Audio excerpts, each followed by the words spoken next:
कौन गए इतना रात के माई के।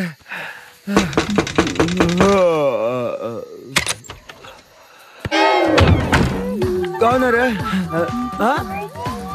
अरे तू? हाँ हम। इतना बाप के घर ना जब भीतरिया घुसल जाता रही। हमार पति देव के तो घर। हाँ पति दे नौरंगिया से शादी कर लिस्का रे।